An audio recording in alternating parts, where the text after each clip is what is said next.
Hello and welcome to my channel once again. Bit left field, I usually do sneakers, but today I'm going to do watch straps. And the watch strap I'm going to do is the fabled NATO watch strap. Why? Because I've been looking for one recently for my Speedy, which we'll go through in a bit more detail. And I eventually got round to buying this, which is the original Omega watch strap. And in between that, ended up buying lots of different ones as well. And I couldn't really find a video that really explained how the straps differed and really gave me the detail on the Omega strap, specifically on what was good and what was bad. So I thought I'd do a video myself and show you the three straps and see how they compare. So we'll get straight into the comparison of the straps. Okay, so here are the straps, and I've got all my bits and bobs laid out in front of me, as you can see on the table. We've got three NATO straps here. We've got a Velcro strap, which I'll talk about in a second. Big hands there. They'll talk about a second. And we've got some other NATO straps. Now, the main thing I've got here is I've got three different types of NATO straps. This first strap here is a fairly cheapish one, which is seam welded. So there's no stitching on it, which people seem to prefer for various reasons, and I'll go through that one. And that's probably the cheapest in the market, around about a tenner. Then we've got this strap here, which is a Gecko Strap. As you can see by there, it's coming from genuine vintage brand. And it's a Gecko Strap, and this one has, if we put it closer, it has stitching on it, which makes it slightly more expensive, and it's a little bit thicker. Not much thicker, but a little bit thicker. And then we have this beauty here, which you can see has got indentation in it because I've been wearing it the last few days. And this is the genuine Omega strap. This is the strap that you can buy from Omega, not this one specifically, and again I'll explain that in a moment. But I bought this one off eBay for a pretty sum. So price wise, again, the cheapest one here is the seam welded one, so no stitching, around about a tenner. I bought these from Timefactors.com, and I've actually got three of them. So the reason I've got three is because I was looking for a Bond strap, and there are actually lots of different types of Bond strap. This is the Bond strap, the Spectre one, with the Spectre colours. This is actually the Bond strap here, which if he was in the Royal Logistics Corps, whatever it was, this is the actual colours that he would have worn in real life, if Bond had been real. This is just another variation. I'm not quite sure why I got two, to be honest, but it's another variation of the Spectre strap. And this one here is actually the Goldfinger strap. So people always thought the Goldfinger strap looks like this, but it doesn't. Now they've got the Blu-ray updated version. The Goldfinger strap actually is this colour, which is sort of 9 different coloured bands. So three straps, different in price, £10. This one here from Gecko is around £16. And this one here from Omega, if you buy it brand new, they're £120. There's a bit of something on the back of there. Buy it from brand new, it's £120. I bought this off eBay for £110, which is around about the going figure. I've seen them between 90 and 110. And the reason I decided to pay 110 for this one is because you can't actually buy these black NATO ones. You can't buy them separately. So if you go to the Omega site, you can't find this black one. You can only find the Bond ones, and there's about half a dozen other coloured ones. But these ones only came with the Speedmaster box sets. And having a Speedy itself, this is my Speedy. This is the 50th anniversary Speedy. So having the Speedy myself, and I don't like to wear it on its metal band, to be honest. So having the Speedy, I wanted an actual Speedy strap in the black, an actual Omega. And like I said, you can't buy these. You can only buy them aftermarket, and this is the genuine one. Just to quickly show you this is actually sometimes what I wear on my Speedy. This is a super long, genuine replica of the, let me turn that around, of the strap worn by the astronauts, the Apollo mission astronauts, with the white serial number and everything. And you sort of wear that semi-NATO style, wrapped around, double around your wrist. And it's quite cool, not overly comfortable. So these ones here, I'm just going to move to one side because they're exactly the same as the other ones.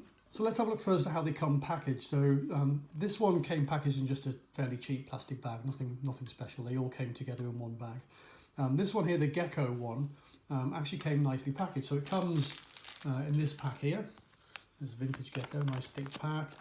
It also comes for your £16, which is quite cost effective. It comes with a wipe for your watch, and it comes with a few bars if you need them. Don't need them, but I've now got spares if I do need them. So that's quite nice.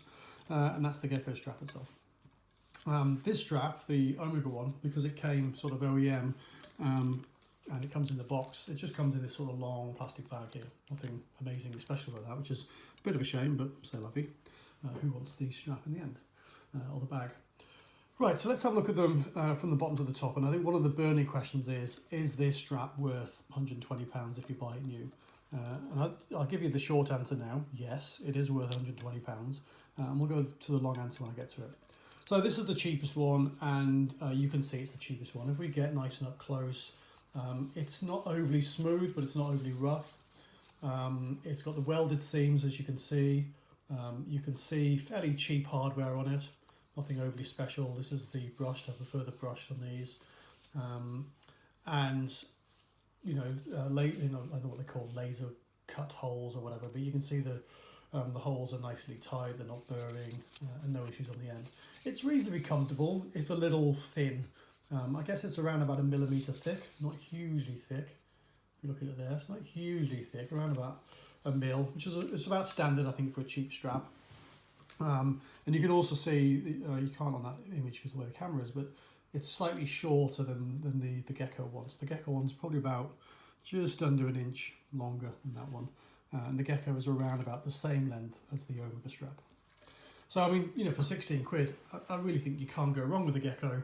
Although there are other options you can buy. I can't remember the name of the minute, Blue Shark and a couple of others, which are around about the $30 to $50 mark, which are probably closer to this. And if you are looking for a premium type strap, they're definitely probably worth the money. I don't have them, I'm not going to review them. This is the £16 version, 16 quid. Bought this from Gecko online, free post, super fast, very efficient, no real issues at all. It's a tiny bit thicker than the Timefactors one, tiny bit thicker. I mean, I'm guessing this is 1 mil, and so this is probably about 1.1 mil. I think on the website it says 1.2. I don't actually believe it's 1.2. I think it probably is around about 1.1. It's fairly thin, but not too thin. The hardware is almost identical. I can barely see any difference between the hardware, so it's obviously come from the hardware bin of NATO strap manufacturers. It feels the same, it looks the same. It's nothing overly different. The big difference is the stitching. If we get it close, you can see very nice high quality stitching rather than welding. Now, some people seem to prefer the welding because they say it doesn't you know, hurt their skin as much. I've got to say I've had no issues at all. No issues at all with the sort of stitching. I think it looks better. I think it feels better. It's more, you know, higher quality. I do though have a couple of issues with this Gecko strap. Nothing to do with the length. The length's quite nice. So the first one is this tag in the middle that they put on. Now the problem with this tag is when you're wearing the watch with the Omega, this tag tends to come out like that through the day, and you end up with this green tag hanging out from underneath your watch. Now, of course, you can cut it off, but then again, what's the point of that? But you can cut it off if you want, which I will probably end up doing. And you know, so that's one of the major issues. The other issue is I actually prefer to wear my my NATOs without like this, so sort of RAF style, but using the NATO strap. So I tend to fold this back to here, yeah, and then come through that way, which allows me to wear the strap like an RAF one. And then I can, you know, without having to buy an RAF one, I can do either or. And what I found is that this is just a little bit too far away for it to be as effective as it needs to be. So that's not great either, and obviously this strap gets in the way. And you have the same issue on this one as well, by the way. So that, if you look at that, the hardware is far too close. It's far too close to get in properly, and it's a little bit of a pain. So it's not as bad on this one, it's pretty rubbish on this one. And so finally, let's get to the one that you're probably here to see in the first place, which is the Omega one. Like I say, bought this off eBay, and you know, they're expensive. Gosh, they're expensive. This was £110, so that's not a cheap strap. But by golly, it's high quality. So it's super thick. I think if I try and hold the two together, you can see the difference in thickness straight away. This one is much thicker. It's probably 1.4 mil, which I think is the standard spec of it, and it feels it on. It's a lovely brushed, soft feeling to the material.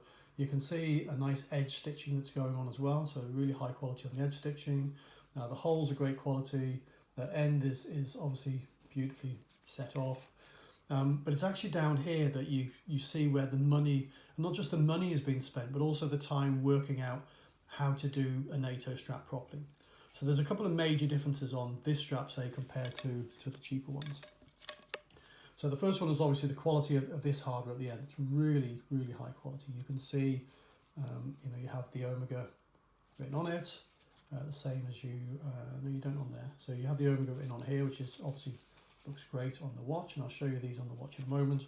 And then you have the Omega sign, you have that on the hardware, which is also really, really high quality. You can see there's a pin to pull it out there, top quality hardware.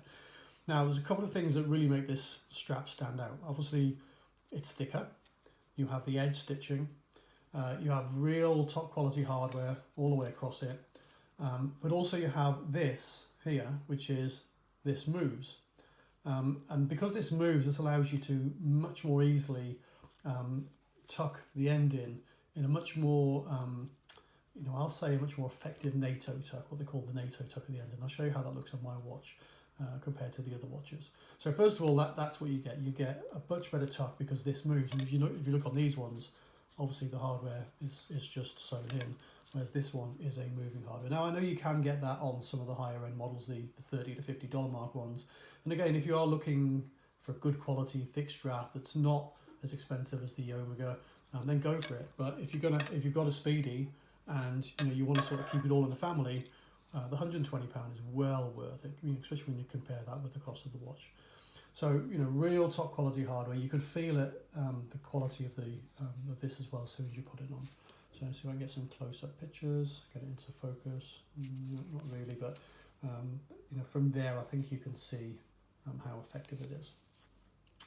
Okay, so the other thing, let's show you how this compares. So this is the other thing that I really like about this watch. Now, the reason I wear this watch strap like this, which is the RAF style, is because what happens when you wear the NATO is the buckle ends up on the side of your wrist here. So it's not in the middle of your wrist, it's on the side. And I find that quite cumbersome. I don't like that. I don't like the, when your wrist is knocking, you've always got the buckle knocking on the table. So I tend to wear the strap like this RAF style, because it puts the buckle back into the middle of the wrist. Now, again, this is where the R&D and the thought process of Omega really stands out with the cost. If you flip this over, you can see that Omega have placed their middle hardware a lot further away, which allows them to do this, which means the buckle comes back to the center of your wrist. So when you're wearing the NATO strap for the Omega, the buckle comes back to the center of the wrist, and it's much more comfortable to wear. And again, I'll show you that when I show you the watches on and how that looks and feels. So there's really not much to say about that. I mean, this is 14-minute video so far, and there's only so much you can say about NATO straps. I read a couple of reviews of the Omega NATO one, which I wasn't overly, didn't really tell me what I needed to know. The other thing is there's lots of raging debates on watch forums over, is it worth it? Yes or no? I can buy a 10 quid one here that just does the job versus a 16 quid one that does the job slightly better versus a 30 quid one, which is probably as good a quality as this. And I think if you don't have one of these, this is not worth the money. Full stop. If you don't have an Omega watch, it's not worth the money. If you do, this is a drop in the ocean to keep it all in the family and have a really nice, really nice feeling Omega. If you don't, then by all means, I think the 30 to 50 ones, the Blue Sharks, and there was another one whose name I forget, but they are probably as good a quality as this. I would double check, the hardware position, especially if you like this in the middle of your wrist.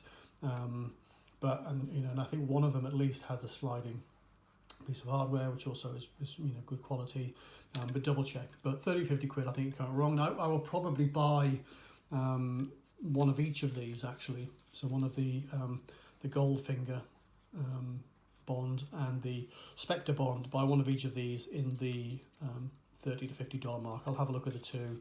I can't remember the name of it. It's not the Blue Shark one. It's the other one with the square holes in it. That's probably the one that I'll buy. Two of those. The issue is, being in the UK, there's no UK sellers of these, so I've got to buy them in the US. I've got to wait 7 years for it to come across in the snail mail postage system. When it does come across, I've got a 50-50 chance of having to pay income tax on it, or VAT, which is a pain in the backside. So there you go. There's the 3 straps. What I'll do finally is I'll do a quick show of the straps on the watch, and then that's it. We'll say ta-ra. So let's have a look at the. We'll go cheap to expensive. So we'll have a look at this one first, and we'll see what this one looks like. Okay, so this is the Speedy on my my sort of cheap £10 Bond Spectre NATO. You can see it's a nice colour. You can see there the issue I talked about with regards to the buckle being to the side of the wrist, so that sort of knocks down, and you can't see it very well. Let me come around the other side of the camera. Let's have a look. There we go. So there you go. That's what they call the NATO Tuck. So you push it up and you tuck it in. You can see here actually that because of the slight shortness of this strap, there's not a lot to tuck in for my wrist size, which I think is about 7 inches or so. So there's not a lot to tuck in. So that there is the standard cheapo Bond. Okay, so this is what's probably more termed the original Goldfinger Bond. As you can see, it's a gorgeous colour on. I really do like the colours of this. Same issue again, look, you've got the strap over to the side, and you can see there's a much longer tuck because of the longer length of this strap for the NATO Tuck. But really nice colours, and it feels nice on. It's a little bit thin for my liking, but it feels nice on, and I'm looking forward to probably getting one of the slightly thicker ones, one of the slightly more expensive ones, but quite nice. So there you go. Okay, and here we are. Here is the Omega Speedmaster Professional, the 50th anniversary edition. You can just see the 50th logo there, the 1957 to 2007 version. And you can just feel straight away the difference in the quality. Is it worth £110? By far it is, especially if you're putting on a Speedo. Definitely not for a standard watch though. Go and buy one of the 30 to 50 marks, which is probably just as nice. You can feel the thickness, and you can feel the quality in the thickness. You can see the Omega on the strap, and as said, when you do the R&D and you think this out properly, you get the buckle right in the middle of the wrist, and that just sits perfectly. And then, as I mentioned earlier, you can see here, I'll just tilt my wrist around, because I've moved that slider up. Let me come around to the other side of the camera.